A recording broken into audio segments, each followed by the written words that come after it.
Christophe Bordet.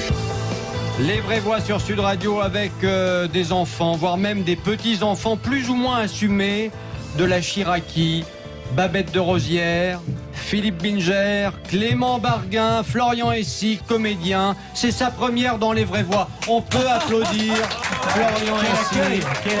Bravo. C'est toujours avant. Oui. C'est vrai. Après, c'est pas sûr qu'on applaudisse. Ceci dit, je peux partir tout de suite. Comme ça, je reste sur quelque chose de je veux qu'il positif. reste parce qu'il est jeune et beau. Bon, ben, je vais repartir. Calme-toi, s'il Je vais te repartir plaît, avec Babette. Babette. moi. Oh là là. Non mais elle en Ça peut part plus, bien, elle. ça Hein. part bien. Écoute, regarde, il faut dire les choses quand même. J'ai Tu es pas jamais d'accord vu avec moi une dragueuse il est très pareille. C'est C'est incroyable. pas que je serai dans mon cercueil que ça va. C'est vrai. Oh, bah, il y a Non, encore du moi, temps le quand plaisir même. Hein. des yeux, ça ne gêne personne. Exactement. Et Trina j'aurais dit qu'il est McDean beau. est également avec nous pour le plaisir des yeux. Celui qui a un point commun évident aussi avec Jacques Chirac ici, c'est l'amour de la bière. Et c'est DJ Pif. Quand je vais au restaurant, on me demande même pas ce que je veux boire, on m'amène tout de suite une bouteille de bière. Ça sent la bière de Londres à Berlin. Ça sent la bière du C'est pas beau, ça? Il y a pas que. C'est Jacques. C'est le grand Jacques, chers amis. Oh oui. Bon, calmez-vous, s'il vous plaît. Bon.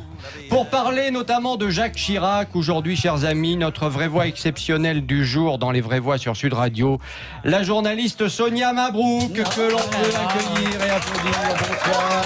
Bonsoir, merci de Merci l'accueil. beaucoup d'être Philippe, tu avec vois pas nous. qu'elle est belle, tu dis rien? On se connaît de longue date. Je On se connaît de longue date. Il Ouais. me connaît trop. aujourd'hui, hein.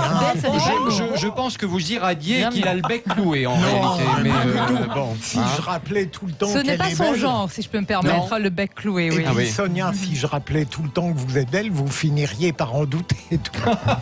C'est bon le doute, vous savez. Bon, merci en tout cas d'être avec nous, ma chère Sonia, Merci dans les à vraies vous. voix. Il n'y a pas qu'Europe 1 et CNews et ça fait du bien. Bravo, merci d'avoir choisi Sud Radio.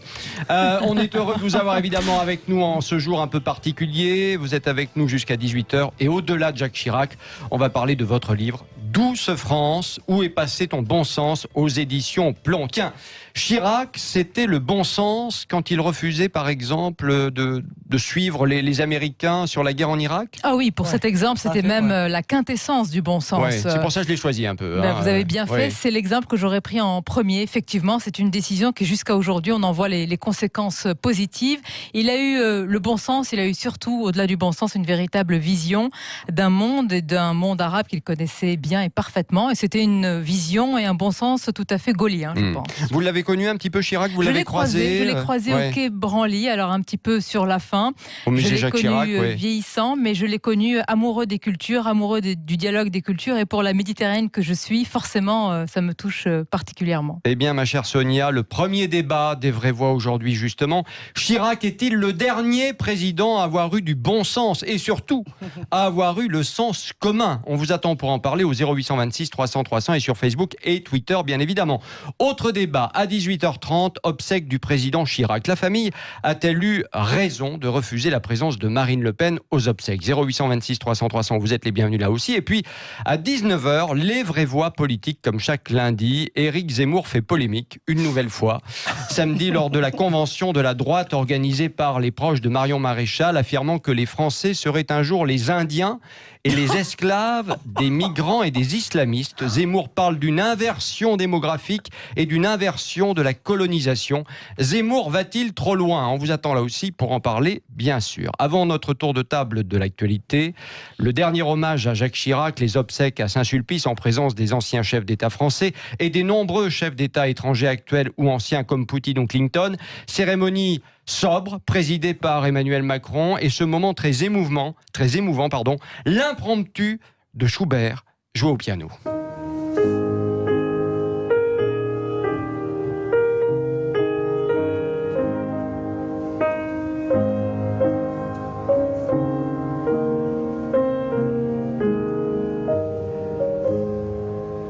L'impromptu de Schubert joué au piano à Saint-Sulpice pour dire adieu à Jacques Chirac. Vous avez un peu regardé la cérémonie, Philippe Binger? Pas du tout.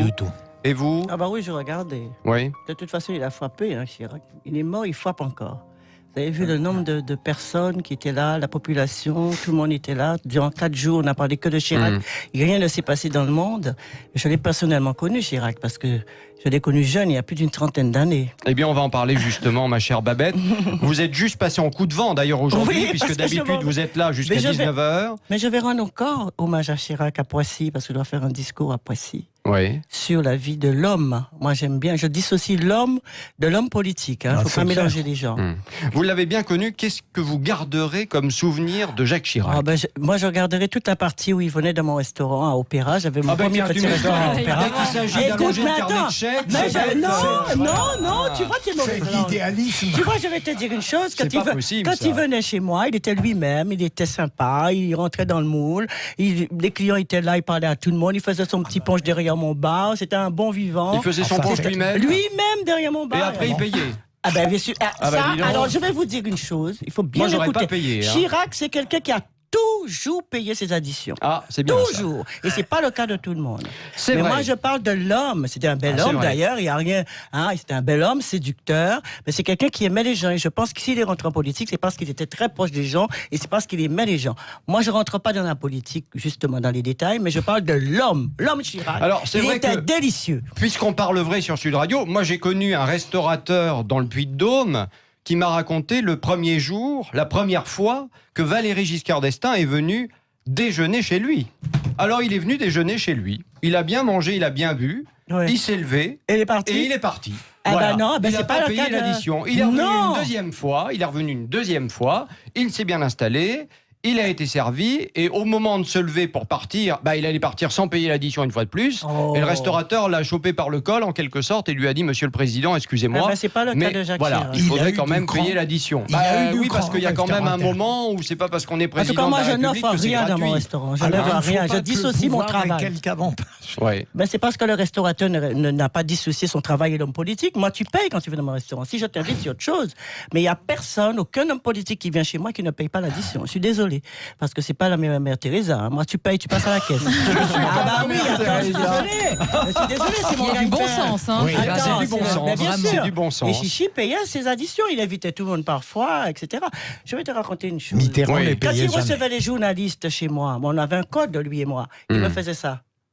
Il faisait quoi alors? Il me montrait le pouce, comme ça, les 3 doigts de la main. Et je savais ce que ça voulait dire, mais les journalistes ne savaient pas. Ça voulait dire, Babette, tu leur donnes un punch, un planteur et une bière. Et après, ils sont joyeux. Ah bah oui, tu m'étonnes, oui. C'est ça aussi, Chirac. Après, la concentration sur les questions est beaucoup moins évidente. Ça, c'est sûr. Certainement. Mais tout ça pour dire qu'il avait l'esprit de la fête, il aimait bien manger, il avait beaucoup de fouchettes. D'ailleurs, les hommes qui ont beaucoup de fouchettes, ils peuvent bien gérer aussi autre chose. Oui, je pense. Vous croyez qu'il a bien géré, vous? Parce qu'il n'a pas eu que des succès. Hein. Vous faites un peu politique quand même. Quand il allait aux Antilles, il était bien reçu. Quand il allait dans n'importe quel coin de la France, il était toujours populaire, il avait toujours sa popularité, même si on avait des choses à lui reprocher. Regardez quand il allait au salon de l'agriculture, il y avait la foule, c'était Chirac, les bras, voilà. Donc c'est ça aussi, c'est une star en quelque sorte. Il va vous manquer, Chirac? Il me manque réellement beaucoup déjà. Il me manque beaucoup déjà, parce que je l'ai connu pendant de très longues années. Et c'est grâce à lui aussi que j'ai rencontré Mandela. Parce qu'il m'invitait un peu par... Oui, c'est grâce à lui. Un jour, il m'appelle, il me dit, écoute, il va avoir Mandela. Et quand j'ai vu Mandela, je me suis retrouvé, j'ai des photos d'ailleurs, j'étais dans les bras de Mandela. C'était quelque chose pour moi d'extraordinaire. C'est ça qui m'a marqué le plus dans l'ère Chirac. Bon, en tout cas, j'ai vu des photos de vous avec Jacques Chirac, effectivement, lorsque vous étiez un petit peu plus jeune dans votre restaurant. Avec les cheveux. Une bombasse, les amis. Un truc de malade, quoi. Oh là là là là. J'ai adoré mon chichi, j'ai adoré. Oh là là là là. Bon, écoutez, Babette, en tout cas, merci beaucoup d'avoir donné vos anecdotes dans Les Vraies Voix sur Sud Radio. Oh, il y a eu beaucoup d'autres. On poursuit le tour de table de l'actualité dans un instant dans Les Vraies Voix. À 17h30, Chirac est-il le dernier président à avoir eu du bon sens et surtout à avoir eu le sens commun? On vous attend pour en parler au 0826 300 300 sur les réseaux sociaux. À tout de suite. Donne-moi la main, c'est plein d'Eulenspiegel et de ses cousins. Les Vraies Voix Sud Radio. Christophe Bordet. Les vraies voix sur Sud Radio, comme chaque jour de la semaine, 17h, 20h avec des stars. Oui, que des stars. Philippe Bilger, Florian Essig, Trina qui est à mes côtés, Madame Voyance, mais qui a aussi d'autres talents. Clément Barguin qui est avec nous, notre people du jour, la journaliste Sonia Mabrouk pour son livre Douce France. Où est passé ton bon sens aux éditions Plomb. Tiens, on continue le tour de table de l'actualité. Mon cher Philippe Bilger, qu'est-ce qui vous marque, vous, dans l'actualité ? Un peu avec retard, je trouve tout à fait désagréable, pour ne pas dire plus, la polémique qui s'est développée autour du mode de vivre européen. C'est-à-dire le fait de défendre notre mode de vie européen, ce qui me paraissait une conception tout à fait normale de sauvegarde de notre société européenne, de ses valeurs, de ses grandeurs. Et je constate, pour l'avoir lu dans Le Monde tout à l'heure, qu'un collectif d'intellectuels, un de plus, vient dire c'est scandaleux de défendre le mode de vie européen parce que, n'est-ce pas, il y a les problèmes de culture et qu'on est dans la frilosité et que c'est le repli sur soi. J'en ai assez de ces poncifs. Est-ce que on n'est pas capable à la fois de défendre un mode de vie européen auquel on tient, qui est profondément consubstantiel à notre communauté européenne, et en même temps d'être ouvert aux autres? On ne veut de mal à personne. La culture n'est pas un élément, n'est pas un moyen de désappropriation de soi, c'est un moyen de possession de soi-même et d'ouverture aux autres. Donc je suis pour la sauvegarde du mode de vie européen. Alors c'est intéressant ce que vous dites, Philippe Bilger, avec cette tribune dans Le Monde, parce que c'est vraiment dans l'actualité. Et ça correspond parfaitement à un moment dont vous parlez, vous aussi, dans votre livre. Quelque part, on est complètement halluciné de voir qu'aujourd'hui, le bon sens serait que, bah oui, les Français, les Européens défendent leur culture. Et aujourd'hui, on a honte, quoi. On a honte de défendre notre culture. C'est incroyable, Sonia. Oui, c'est un petit peu le monde à l'envers, si on peut dire. Effectivement, je suis d'accord avec vous, Philippe. Il y a aussi différentes manières d'énoncer le débat, mais il faut aller droit au but, si je puis dire. Défendre le mode de vie européen, ce n'est pas être agressif vis-à-vis d'autres modes de vie, ni d'autres cultures. C'est au contraire mieux se connaître pour pouvoir accueillir l'autre. Moi, j'ai jamais compris pourquoi ces débats en France étaient interdits, pourquoi ils étaient tabous, pourquoi ils étaient jugés rétrogrades. Vous savez que ce genre de débat, nous les tenons de l'autre côté de la Méditerranée. Ils se tiennent dans d'autres pays arabes. C'est l'identité. C'est tout à fait normal de savoir qui on est, pourquoi on protège ce que l'on est pour pouvoir accueillir dignement. Oui, d'ailleurs, vous parlez de certains pays arabes qui ont dit à un moment, en accueillant des migrants, cette fois, on ne peut plus terminer, basta. Je crois que c'est la Tunisie dont vous parlez. Oui, la Tunisie qui a accueilli un lot important, malheureusement à cause de l'intervention franco-britannique en Libye, qui est devenue un véritable no man's land. La Tunisie a supporté, entre guillemets, mais c'est pas péjoratif de dire qu'à un moment, un pays ne peut pas accueillir plus qu'il ne le peut pour son économie, pour son identité, pour l'aspect social et pour l'aspect, oui, identitaire, il faut le dire une nouvelle fois. On est capable d'aller vers l'autre que lorsque, vous le dites très bien, lorsqu'on est sûr de soi.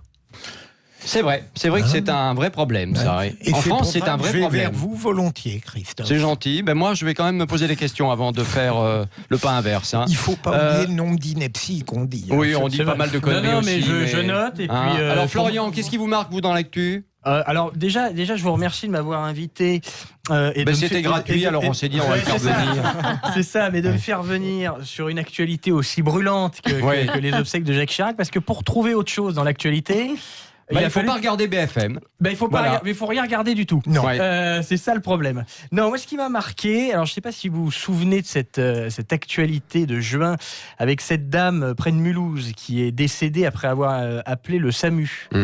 Alors moi ce qui m'a un peu scandalisé... le SAMU n'est jamais venu. Le SAMU n'est jamais venu, absolument. Ouais. Mais ce qui m'a un peu scandalisé, c'est le président de SAMU Urgence de France, François Braun, et la réponse qu'il apporte à ça me consterne un peu, et je trouve que c'est à l'image de ce qu'on vit en ce moment en France, de répondre: on ne peut pas emmener toutes les personnes qui se plaignent de douleurs thoraciques à l'hôpital. Alors si sur le fond on peut être d'accord, je trouve qu'apporter cette réponse à des familles publiquement, enfin la forme est quand même très très contestable. Oui, et puis des familles endeuillées au final. Des familles endeuillées, évidemment. Et alors, il ajoute aussi un truc qui me choque au plus haut point, c'est de dire: je pense que si le médecin régulateur, donc qui a eu cette dame au téléphone, avait eu un doute, il aurait agi différemment. dire heureusement qu'il dit ça, parce que on n'a pas vraiment envie d'appeler le 15. Je ne sais pas vous, mais moi personnellement, qui l'ai appelé il n'y a pas si longtemps que ça pour mon papa. Et ce métier, c'est très très dur. Mais c'est vrai que c'est quand même une véritable catastrophe. On se sent pas du tout écouté. On a plusieurs interlocuteurs qui nous demandent à chaque fois les mêmes choses. Et quand on est dans un espèce de phénomène d'urgence, moi je me rappelle avoir appelé à 6h du matin avec mon père en sang, on ne savait même pas s'il était conscient ou pas, c'est très très long pour avoir finalement des réponses pour un peu de réponses. Alors c'est vrai que ça, plus effectivement les urgences qui sont en grève toujours, ça n'a pas changé, et l'attente qu'il y a aux urgences aujourd'hui, c'est vrai que ça donne pas vraiment envie de se faire soigner. En tout cas, il vaut mieux pas tomber malade en ce moment. Voilà, il vaut mieux pas tomber malade. Clément Barguin. Oui, moi je voulais revenir sur l'incendie de l'usine de Lubrizol. C'est vrai qu'on n'en a pas beaucoup entendu parler, ou moins en tout cas que les obsèques de Jacques Chirac. Et là aujourd'hui, il y a des résultats d'analyse qui sont tombés. Le préfet dit que la qualité de l'air est normale, et pourtant on voit que c'est un peu l'agitation du côté de Rouen, dans l'agglomération. Aujourd'hui, on a un syndicat de police alternative, CFDT, qui annonce qu'une partie des policiers qui étaient mobilisés le soir de l'incendie ont des problèmes de nausées, de vomissements. Il y en a qui ont été pris en charge par les secours. Il y a 2 policiers qui sont sous traitement jusqu'au 8 octobre. Donc on voit qu'il commence à y avoir un petit peu des questionnements autour de la toxicité des produits qui sont tombés lorsqu'il a plu. Et il y a aussi, donc du côté des policiers, il y a aussi des enseignants. Aujourd'hui, 30 enseignants qui ont exercé leur droit de retrait, qui ne sont pas allés en cours, et qui disent là aussi qu'il y a des élèves qui sont atteints de vomissements, de nausées. Il y a aussi le conservatoire. On a nettoyé les écoles, mais enfin on n'a pas nettoyé les pelouses. C'est un peu compliqué pour nettoyer les pelouses en même temps. Donc voilà. Et puis c'est vrai que derrière tout ça, la question qui revient, alors évidemment qu'on va encore nous dire ça y est, les complotistes, etc. Mais oui, on se demande s'il n'y a pas des risques et des choses qu'on nous cache, tout simplement. On ne peut pas matin, midi et soir ériger le climat et l'environnement comme le mantra le plus important, une idéologie, et quand il y a des gens qui subissent véritablement un véritable scandale, justement, ne pas se dire est-ce qu'il n'y a pas un devoir de transparence, mais un vrai devoir de transparence. L'exécutif promet la transparence, on nous dit tout va très bien Madame la Marquise, vomissement, maux de tête, et plus les agriculteurs qui ne vont pas pouvoir continuer leur activité tout à fait normale. Vous avez tout à fait raison d'avoir choisi la communauté urbaine l'a dit cet après-midi que pas de problème, l'eau est tout à fait propre à la consommation. Alors je sais pas, il y a des vidéos qui traînent sur internet, alors il faut voir si elles correspondent bien à des vidéos qui ont été tournées à Rouen bien évidemment, où on voit de l'eau quand même qui est marron sortir des robinets. Si jamais c'est le cas, ça pose quand même effectivement beaucoup de questions, et je pense qu'on a besoin effectivement d'y voir clair sur ce sujet. Sans être complotiste, on a le droit de poser les vraies questions. On doit d'autant plus dire la vérité que la France adore les pensées complotistes. Notre vraie voix régionale du jour, c'est la correspondante de Sud Radio, Christine Bouillot, qui est en Corrèze pour l'hommage à Jacques Chirac. Les Corréziens qui ont suivi avec beaucoup d'émotion, Christine, la cérémonie qui s'est déroulée à Saint-Sulpice. Oui, en effet, bonsoir à tous. C'est effectivement une journée un peu particulière pour les Corréziens, puisque beaucoup sont venus ce matin à l'hôtel du département sur les coups de 11h30, et donc ont observé déjà une minute de silence et une minute d'applaudissement en mémoire du grand Corrézien, le grand comme on l'appelle ici, Jacques Chirac, qui a commencé sa carrière politique, faut pas l'oublier, en 1965 en devenant élu d'une toute petite commune sur les hauts cantons corréziens. Donc ces cérémonies ne sont pas terminées, puisque dans quelques instants, dans moins d'une heure maintenant, va démarrer une autre messe ici en la cathédrale Notre-Dame de Tulle, avec en présence de l'évêque de Tulle, une cérémonie, une messe en mémoire de Jacques Chirac. Donc son portrait géant vient d'être installé sur les portes et sur la devanture de cette très jolie cathédrale, et déjà les Corréziens se pressent pour s'installer à l'intérieur. On voit beaucoup de personnes, et je peux vous dire, alors effectivement on parle peut-être beaucoup de Jacques Chirac, l'homme d'État, mais qu'ici en Corrèze, c'est véritablement un choc pour beaucoup d'émotions, beaucoup de larmes aussi de la part des Corréziens qui ont l'impression d'avoir perdu l'un des leurs. Ça sera difficile, me disait l'un d'eux ce matin, de retrouver un homme de sa stature. Il a tant fait pour la Corrèze, à commencer par son désenclavement autoroutier, puisque avec la 89, oui. Et la 20, puisqu'il y a la 20 aussi, jamais il n'y aurait eu ces autoroutes s'il n'y avait pas eu Jacques Chirac. Et Tulle, c'est pratique, la 20. Voilà, donc Cette cérémonie va démarrer dans quelques instants et les hommages continueront, sachez-le, tout au long du week-end prochain. Ce week-end, ça sera vraiment l'hommage des Corésiens au Corésien Jacques Chirac. Le programme n'est pas encore connu puisqu'il sera défini en relation avec la famille de Jacques Chirac, qui a commencé par Claude Chirac. Et donc, il y aura des cérémonies très certainement autour du plateau de Saran, hein, là où c'est le fief électoral de Jacques Chirac, et du musée qui porte son nom aujourd'hui, où les gens viennent écrire des romans. Effectivement, il y a beaucoup de monde qui va là-bas. On l'a vu avec votre reportage d'ailleurs, hein, qui a été diffusé sur Sud Radio ce matin. Merci beaucoup Christine Bouillot d'avoir été avec nous dans Les Vraies Voix sur Sud Radio. Dans un instant, le premier débat des Vraies Voix avec la journaliste Sonia Mabrouk. Chirac est-il le dernier président à avoir eu du bon sens et surtout avait-il le sens commun? On vous attend pour en parler au 0826 300 300 ainsi que sur Facebook et Twitter, ma chère Trina. Ça bouge beaucoup pour l'instant, mais c'est le non qui l'emporte à 55% pour nos auditeurs votants. Allez, à tout de suite dans Les Vraies Voix sur Sud Radio. Les Vraies Voix sur Sud Radio avec Philippe Binger, Clément Barguin, Florian Essig, Trina et notre invitée, la journaliste Sonia Mabrouk pour son livre Douce France, où est passé ton sens commun aux éditions Plomb. Justement, le premier débat des Vraies Voix. Aujourd'hui, les amis, Chirac est-il le dernier président à avoir eu du bon sens et surtout avoir eu le sens commun? On vous attend pour en parler au 0826 300 300 et sur Facebook et Twitter, ma chère Trina. C'est toujours non et ça bouge un peu. On est passé à 57%.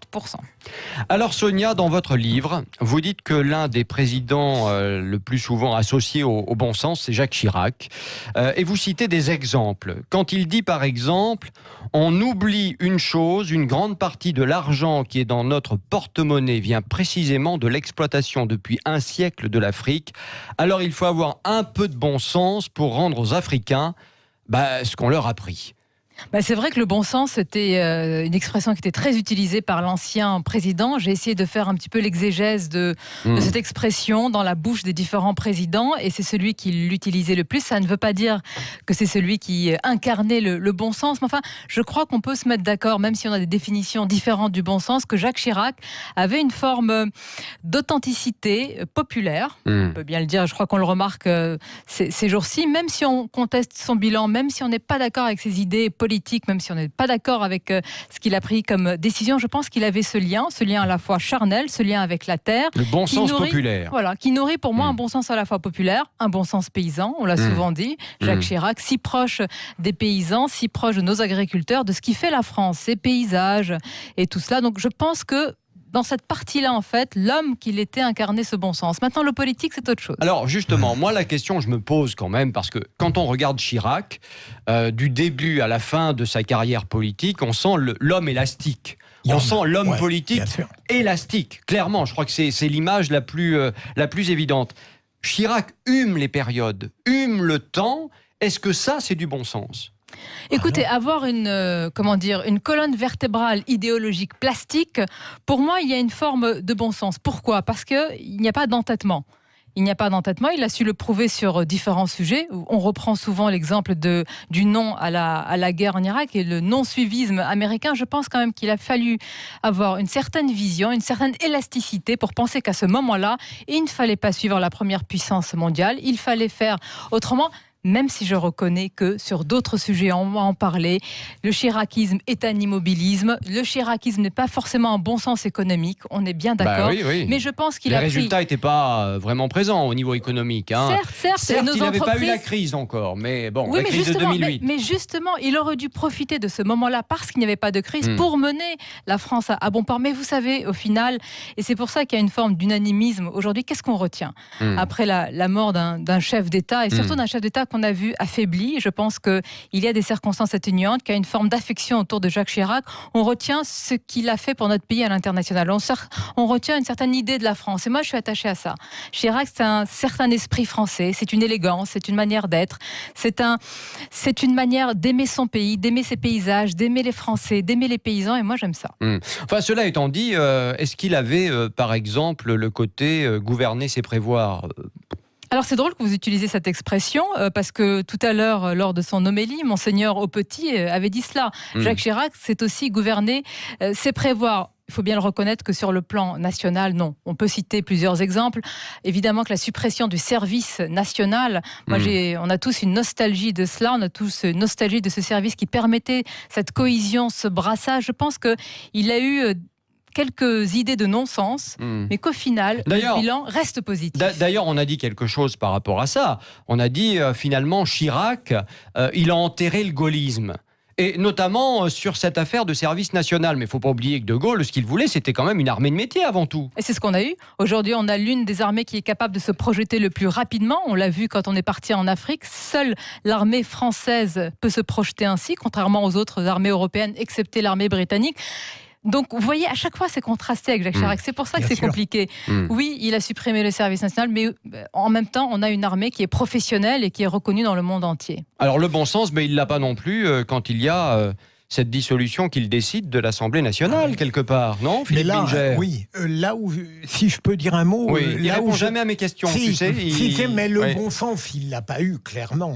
Christophe, il a été influencé déplorablement par Néron, Dominique de Villepin, comme l'appelait Bernadette, et il a commis une grave erreur. Mais Bernadette était contre, justement, le fait qu'on fasse un référendum. Mais il peut arriver qu'on n'ait pas d'intuition. Mais là où je ne suis pas totalement d'accord avec Sonia, c'est que le pragmatisme, l'empirisme sont des qualités, mais lorsqu'il y a une adaptabilité constante à la situation, on peut dire qu'au fond, on cherche alors désespérément une politique. Vous l'avez très bien dit, moi, le politique ne m'a jamais impressionné. L'homme, pour 1000 raisons, et notamment le souvenir qu'il laisse dans un monde totalement aseptisé, suscite une ferveur qui, j'avoue, me laisse pantelant. Je ne la comprends pas. Alors, vous allez me transformer en défenseur de Jacques Chirac, c'est pas vraiment mon rôle, mais il en faut, je veux bien. La parole est à la défense. Aujourd'hui, c'est pas compliqué. C'est pas compliqué. Il y a un unanimisme, mais vous allez voir que la parenthèse va vite se refermer et que la critique est toujours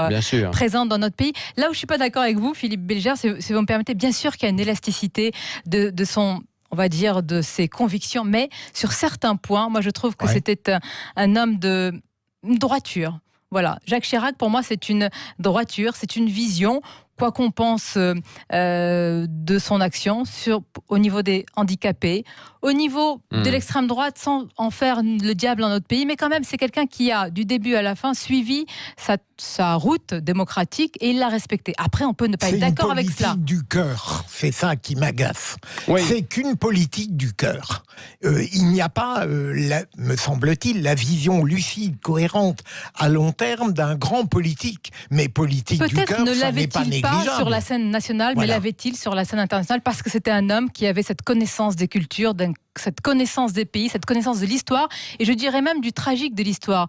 Jacques Chirac, c'est le dernier président sur lequel aura soufflé justement le sens de l'histoire. Il a connu la guerre. C'est l'un des derniers. Et c'est pour ça, je pense, que les Français lui ont marqué cet attachement. On n'aura plus ça, ni avec Nicolas Sarkozy, ni François Hollande. Florian Essic? Oui, je suis obligé de rentrer dans ce débat. Vous êtes venu pour ça. C'est ça. Vous pouvez dire qu'on a raison. Oui, mais tout le monde a raison. C'est ça le problème. Non, c'est le problème du débat. Ça s'appelle le consensus. Ça s'appelle le consensus. C'est pas mou. Ça dépend. Ça part très très mal cette émission. Je le dis. Non, moi ce que je garde, moi je suis très partagé sur Jacques Chirac. Alors évidemment, moi c'est presque l'un des premiers présidents que j'ai connu. J'ai connu la fin de Mitterrand. Vous avez quel âge, mon petit? 32 ans. Ah oui. 32. Oh, jeune, mon Dieu, ça fait peur. Si vous voulez, excusez-moi. Voilà, mais je suis très partagé par l'engouement populaire et très surpris par l'engouement populaire qu'il y a actuellement, parce que pour moi, effectivement, à l'international, tout le monde se souvient de ses positions sur l'Irak et par rapport aux États-Unis. Mais pour moi, il ne s'est pas passé grand-chose pendant ces 12 années au pouvoir. Et je pense qu'il a bénéficié d'une chose très importante, c'est qu'à l'époque, il n'y avait pas les réseaux sociaux. Je pense qu'on n'aura plus de président aussi populaire, parce que maintenant, il y a tout un tas et je vais le dire, de conneries qui sortent tous les jours. pour salir les images. Bien sûr, mais ça n'arrête pas, oui. Voilà, et je pense qu'il a bénéficié de ça. Mais au-delà de ça, au niveau de l'action politique, moi je retiens effectivement, on le voit dans tous les reportages, le buveur de bière, le bon vivant. Mais c'est là justement que les Français se reconnaissent aussi. Oui, c'est parce que le type c'est un bon vivant, qu'il aime ce que les gens aiment, etc. Aujourd'hui, ça serait la première chose à être critiquée. Si on voyait Emmanuel Macron peut-être se comporter comme Chirac l'a fait, quand on voit des photos évidemment ressortir. Que si on se disait que ça se passe aujourd'hui, comme aujourd'hui, on ne peut plus rien dire, on ne peut plus rien faire, on ne peut plus fumer, pardon de le dire, on ne peut plus baiser, on ne peut plus rien. Enfin, vous voyez, il y a un moment, si vous voulez... Vous avez une très belle vie, Christophe mais Bordet, non, mais bon, mince, quoi, c'est la vie, quoi, c'est la vie. Et c'est vrai que pour un oui, pour un non, aujourd'hui, on nous emmerde. Voilà, donc effectivement, Chirac, à ce moment-là, quand on le voit avec sa cigarette au bec, ça serait terminé, ça. Oui. Évidemment que ça serait terminé. Macron, c'est un produit aseptisé. Et la moindre de ses libertés, la cigarette au bec, on a eu plein de... Sonia, oui. Chirac a eu ses gilets jaunes, lui aussi, quand même, parce que on se rappelle du CPE, on se rappelle de ces millions de personnes dans la rue. Non, mais je dis ça parce que tout à l'heure, vous disiez, il avait le bon sens populaire, le bon sens paysan. Sauf que là, on est en train de critiquer Macron, qui visiblement n'a pas vraiment le bon sens populaire, puisqu'il n'a pas dialogué avec les gilets jaunes, il n'a pas vu venir les choses, il n'a pas voulu leur parler directement, etc., etc. Mais Chirac, même s'il allait vers les gens, il a quand même eu lui aussi, entre guillemets, ses gilets jaunes. Et je parle sous le contrôle de Philippe Bilger, en ayant, entre guillemets, ses gilets jaunes, et avec le CPE, il avait dit à Dominique de Villepin que ça n'allait pas passer. Et il ne cessait de prévenir ses ministres que cela allait provoquer une bronca et un tollé dans la rue. Alors je ne sais pas s'il avait eu du nez et du pif pour comprendre que ça allait provoquer les choses, ou peut-être que c'est parce qu'il ne s'est rien passé, comme vous l'avez très justement dit, que le chiracisme est un immobilisme, que les Français l'aiment bien finalement, parce que ce président, il n'a pas provoqué beaucoup de choses. Il a laissé les Français relativement tranquilles au niveau des réformes, et finalement on aime bien ça ici en France. C'est le côté paternel en fait. Oui, mais c'est ça, c'est exactement ça. Il a remplacé son immobilisme par la posture du vieux sage, quoi. Voilà. Bon, alors l'immobilisme a des avantages, mais disait Chamfort, c'est un grand avantage de n'avoir rien fait, mais il ne faut pas en abuser. Allez, on va poursuivre le débat dans les vraies voix sur Sud Radio dans un instant avec Sonia Mabrouk et son livre Douce France, où est passé ton bon sens chez Plomb. Abracadabrantesque. Chirac est-il le dernier président à avoir eu du bon sens et surtout avait-il le sens commun? On vous attend pour en parler, 0826 300 300. Et puis les réseaux sociaux, ma chère Trina Magdine. C'est toujours le nom qui l'emporte à 57%. On a pas mal de réactions. On a Philippe qui nous dit ne pas faire la guerre en Irak et envoyer au diable l'OTAN.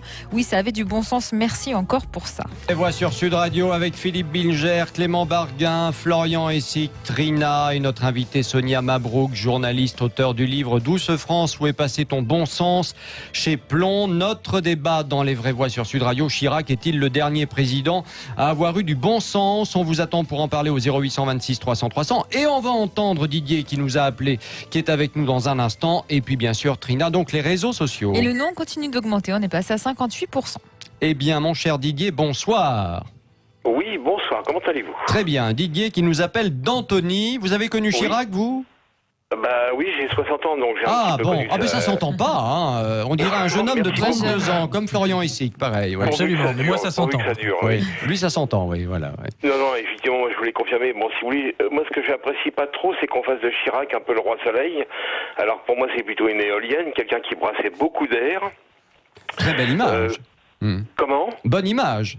Bah j'espère, oui, surtout, mais surtout, moi, ce qui me désespère un peu, c'est d'entendre certaines personnes parler uniquement de Chirac pour l'Irak, par exemple, où on sait très bien qu'il est intervenu, ou plutôt non intervenu pour des questions d'intérêt économique, d'armement notamment.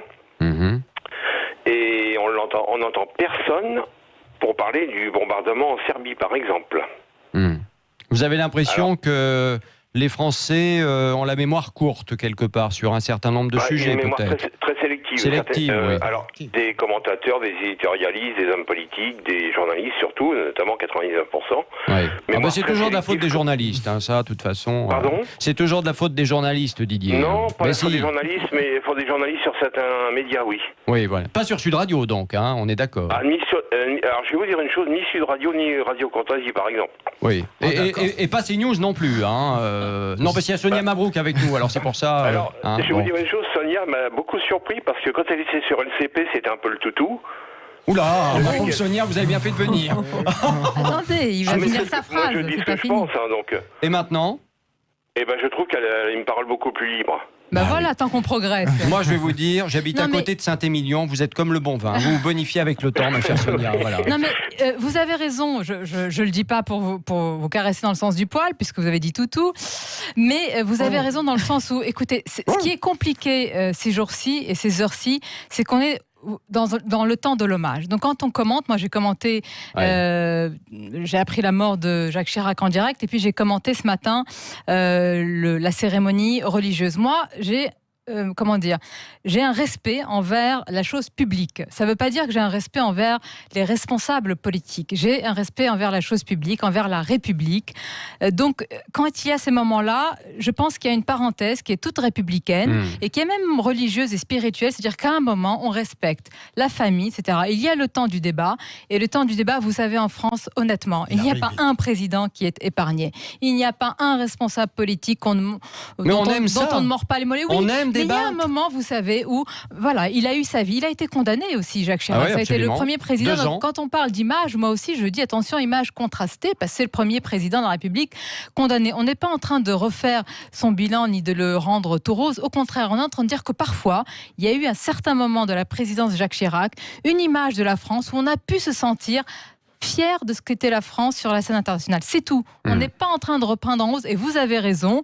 Donc on va essayer non pas d'être tout, mais essayer d'être juste. C'est très très compliqué, et d'être nuancé. Ça fait du bien, vous savez, la nuance aussi. Merci, même du côté des auditeurs. Merci Didier d'Antony d'avoir donné votre sentiment dans Les Vraies Voix sur Sud Radio avec Sonia Mabrouk, Douce France, où est passé Ton bon sens chez Plon. C'est son nouveau livre. Sonia, est-ce que les politiques aujourd'hui n'ont, à votre avis, aucun bon sens? Ceux qui sont au pouvoir aujourd'hui, est-ce qu'ils ont du bon sens ou pas? Écoutez, est-ce que je peux vous poser une question à mon tour? Oui, Qu'est-ce que le bon sens? Parce que depuis tout à l'heure, on en parle, mais on ne l'a pas défini. C'est variable. C'est variable. Soyez précis dans vos questions. C'est variable. C'est n'importe quoi, il faut y aller. C'est variable. Alors, qu'est-ce que le bon sens? Non, mais c'est vrai, c'est variable. Ça dépend de chacun d'entre nous. Déjà, est-ce que nos hommes politiques ont du sens? Chacun situe le bon sens, voilà, à son propre niveau. Donc, je ne sais pas, Philippe Bilger. Mais je vous rejoins. Il aurait peut-être fallu commencer par ça. Il y a parfois d'apparentes décisions qui relèveraient du bon sens un peu sommaire, péremptoire, mais qui ne sont pas à prendre. En revanche, je pense à un président qui aurait eu un formidable bon sens s'il avait pu durer. Alors lui, c'était incontestable, c'était le président Pompidou. Sonia, je le verrais comme une incarnation absolue du bon sens, notamment pour sa phrase à la fois par exemple, vulgaire, dans votre livre, Sonia, à un moment, par exemple, vous dites à l'école, on a perdu le bon sens. Oui, on a perdu le bon sens. Mais alors, Sonia, qu'est-ce que le bon sens? Non, mais c'est par rapport à ce que vous ressentez, vous aussi. Oui, c'est pour ça que je vous dis le bon sens, chacun a sa définition. Pour moi... Pardon, Sonia, le bon sens, c'est de rendre obsessionnellement complexe le simple. Et ben voilà, tout est dit. Moi je démissionne. Bon, une petite question par rapport, Sonia, à Éric Zemmour. Éric Zemmour sur l'islam, les migrants, le grand remplacement. Ça va être notre prochain débat dans quelques minutes maintenant dans Les Vraies Voix sur Sud Radio. Il a donc fait de nouvelles sorties lors de cette convention de la droite ce week-end. Moi, la question que je voulais vous poser, Zemmour, pour vous, il faut le laisser s'exprimer ou ça suffit?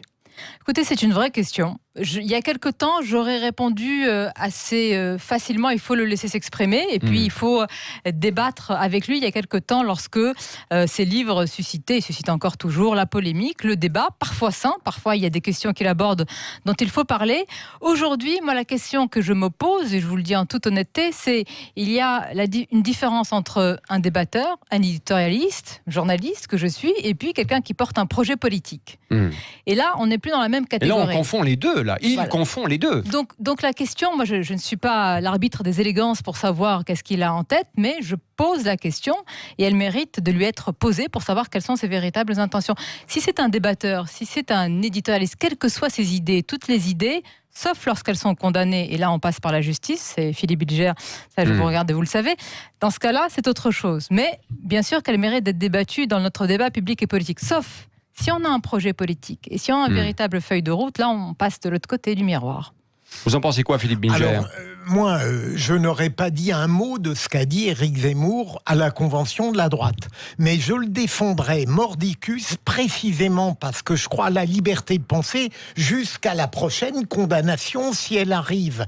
Il y a du Mélenchon en Zemmour. C'est-à-dire qu'à l'heure actuelle... Mélenchon est-ce que c'est pas plus violent Est-ce que c'est pas plus violent ce qu'on a entendu ce week-end que ce que peut dire Mélenchon? Non, mais je veux dire par là qu'Éric Zemmour est arrivé à un niveau où le paroxysme de la pensée et l'outrance du langage sont en train de le gouverner.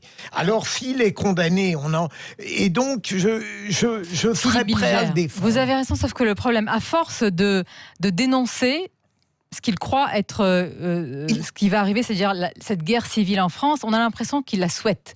Moi, c'est ça mon problème. Il ne parle pas vrai, il prophétise. Voilà, c'est ça le problème. Nous sommes là pour mettre, j'allais dire, le couteau dans la plaie. Nous sommes là, journalistes, éditorialistes, penseurs, tout ce que vous voulez, pour décrire ce qui ne va pas dans notre société, mais pas pour le souhaiter. Nous sommes là pour tenter quand même de le contenir, de le combattre. Oui. Et si notre projet, c'est qu'il arrive, alors on ne veut pas du bien à notre pays, à notre République. Et là, moi, c'est ce qui m'inquiète.